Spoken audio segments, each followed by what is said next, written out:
Madame la Présidente, Madame et Messieurs les élus, Mesdames et Messieurs, ce sont dans des moments aussi difficiles pour les uns et les autres que l'on reconnaît les vraies solidarités.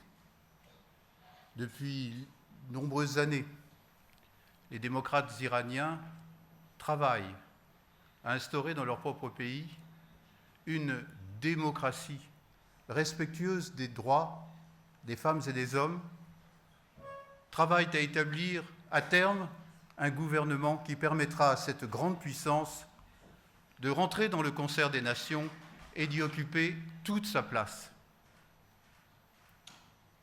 Aujourd'hui, nos amis de l'exil iranien ont eu la délicate et solidaire attention de vous réunir pour saluer ceux qui sont tombés dans les effroyables massacres qui ont eu lieu à Paris. J'ai trop longtemps été chargé de l'Afrique francophone pour ne pas associer les femmes et les hommes qui sont tombés à Bamako et qui, encore aujourd'hui, pour certains, sont comme les nôtres, Français, entre la vie et la mort.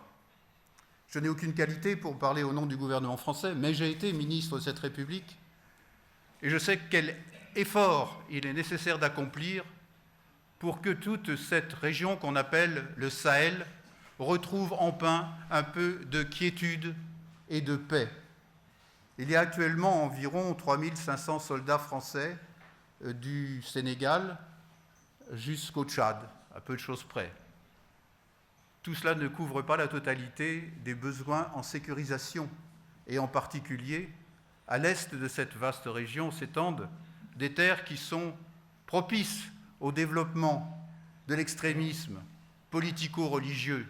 Je pense à la Libye, bien sûr, mais également à certaines régions du Sinaï en Égypte. Et puis il y a tout ce monde extraordinairement en ébullition qui est celui le plus proche et du Moyen-Orient. Depuis trop longtemps, les peuples de ces nations ne connaissent pas la paix. Les pires prétextes sont utilisés pour diviser les femmes et les hommes. Quand je dis les pires prétextes, reprenons ce qui vient d'être dit par le recteur de la mosquée, ce sont les prétextes religieux déformés. Au lieu de s'en tenir au Dieu clément et miséricordieux, qui pourrait être aussi celui des chrétiens, on vante un certain nombre de propositions de crimes, pour dire la chose, que l'on peut toujours trouver avec une interprétation littérale ou tendancieuse de textes sacrés. Oui, dans la Bible aussi, il y a des massacres. Est-ce que c'est ça qui réunit les hommes, ou est-ce que ce sont les espérances d'une vie libre, souveraine, leur permettant d'élever dans la paix leurs enfants, leurs familles, de donner à chacun sa chance dans la seule vie qui nous est donnée. Certains d'entre nous savent ce que cela signifie d'être privé de liberté. Quand c'est à l'échelle des peuples entiers, la terre entière doit se soulever. Je n'aime pas non plus le mot de guerre qui a été prononcé par le président de la République.